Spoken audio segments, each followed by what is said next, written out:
آج ممبئی کی سرزمین پر سب سے بڑا یہ چیلنج ہے بات کرنے میں. نوجوانوں کے تو آج پارے چڑھے ہوئے ہوتے ہیں, ان سے کوئی بھی بات کر لے, جس تیور میں یہ بات کرتے ہیں ایسا لگتا ہے کہ ابھی لڑائی ہو جائے گی, ابھی جھگڑا ہو جائے گا. اس کی عادت سی بن گئی ہے. آپ کو پتا ہے فرمایا گیا, عربی کا قول ہے جراحت السنان لها التیام ولا یلتام ما جرح اللسان. تلوار سے, چاقو سے دیا ہوا زخم سوکھ سکتا ہے, زبان سے دیا ہوا زخم کبھی نہیں سوکھتا. زبان سے دیا ہوا زخم نہیں سوکھتا.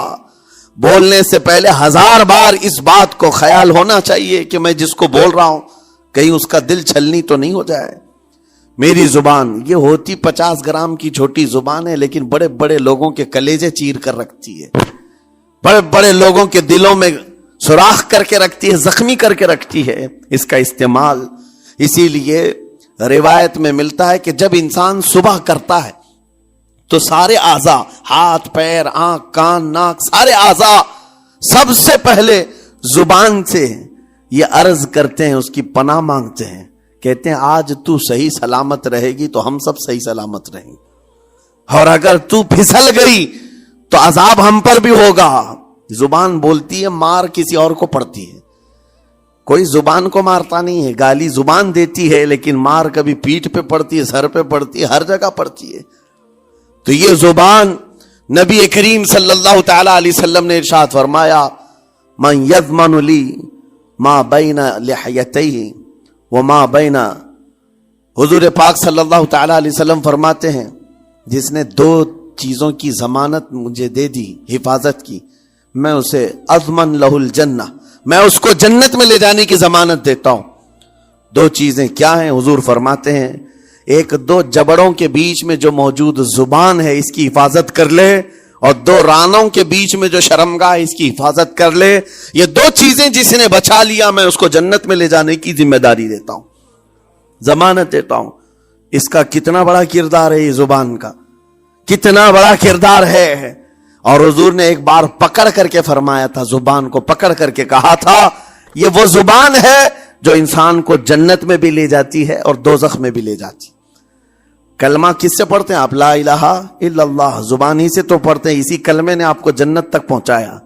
اور کافر جو کفر کرتا ہے وہ بھی زبان سے ہی کرتا ہے, اور زبان اسے ہمیشہ کی دوزخ میں لے جاتی ہے. اس زبان کو چلانے سے پہلے 1000 بار سوچ لیں کہ آج لہجوں کی سختیاں بڑھتی چلی گئیں. اور آپ کو پتا ہے قرآن پاک میں رب تعالیٰ نے یہ فرمایا, وَلَا تَقُلْ لَهُمَا اُفٍّ وَلَا تَنْهَرْهُمَا. والدین کے بارے میں بچوں کو کیا کہا گیا؟ ان کو اف تک نہ کہو. لیکن زبان جب کھلتی ہے نا, ماں باپ کے خلاف نوجوانوں کو ہم نے دیکھا ہے گالی گلوچ کرتے ہوئے اور اتنی بری باتیں کہتے ہوئے, معاذ اللہ. عزیزان گرامی وقار, حضور نے تو یہ فرمایا جس نے پلٹ کر کے اپنے ماں اور باپ کو سخت لہجے میں بات کیا یا ان کی نافرمانی کی, حضور فرماتے میرا دل چاہتا ہے کہ اس کے گھر کو آگ لگا دوں, آگ لگا دوں. اس لیے اس بات کو ہمیشہ یاد رکھیں, تمہارے لہجے کی سختیاں کسی کو زخمی کر دیں تو آخرت خراب ہو جائے گی, آخرت خراب ہو جائے گی. حضرت علقمہ رضی اللہ تعالیٰ عنہ حضور کے صحابی, حضور صلی اللہ علیہ وسلم کے صحابی, آخری وقت آ گیا تھا لیکن زبان نہیں کھلتی تھی. ان حضور پاک صلی اللہ علیہ وسلم کے پاس سفارش لائی گئی کہ آپ کے وہ ساتھی ہیں انتقال کر رہے ہیں لیکن زبان پر کلمہ بھی نہیں آتا. حضور تشریف لائے, دیکھا, پوچھا گھر میں ان کے کون کون ہے؟ کہا بیوی ہے اور ماں ہے. ماں کو بلایا اور کہا علقمہ کے بارے میں کیا کہتی ہو, کیسا تھا؟ کہا بہت اچھا, پرہیزگار, عبادت گزار, ساری نیکوکاریاں اس کے اندر ہیں. تو پھر حضور نے پوچھا اچھا یہ بہت نیک تھا, تم بھی اس سے راضی ہو کہ نہیں ہو؟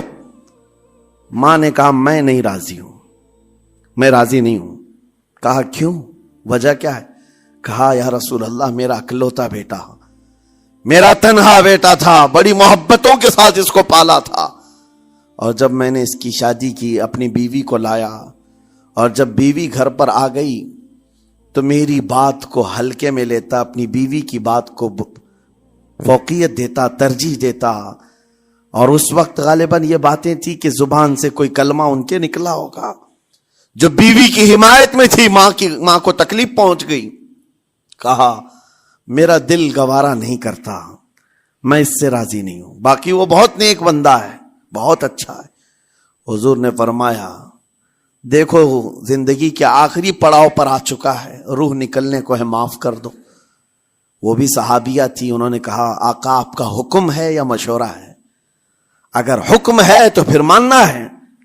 حضور نے فرمایا نہیں, حکم نہیں مشورہ ہے. کہا مشورہ ہے تو پھر دل نہیں چاہتا, دل نہیں چاہتا. حضور نے فرمایا صحابہ سے کہ لکڑیاں جمع کرو, آگ لگاؤ اور انہیں اٹھاؤ, آگ میں ڈال دو. آگ دہکائی گئی تو ماں کی ظاہر سی بات ہے ممتا بے چین ہو گئی. کہا ان کو میرے سامنے آگ میں ڈالیں گے؟ کہا ہاں, اس سے بہتر ہے کہ وہاں جلے گا, یہاں جلے. وہ ماں کہتی آقا آپ گواہ ہو جائیں, میں اپنے بیٹے کو معاف کرتی ہوں. ادھر معاف کیا, ان کی زبان پر کلمہ طیبہ جاری ہوا. میرے عزیزو یہ بتانا مقصود اس لیے ہے کہ زبان سے دیے ہوئے زخم خواہ والدین کو ہو, یہ معمولی نہیں ہوتے. ہو سکتا ہے آخری وقت تمہاری زبان بند ہو جائے اور کلمہ طیبہ بھی نہ جاری ہو, زبان کھلنے بھی نہ لگے. یہ حالات آ جائیں گے, اس لیے اپنی زبان کا کنٹرول برقرار رکھو. اہل سنت کا ہے بیڑا پار, اصحاب حضور نجم ہے اور نام ہے عطرت رسول.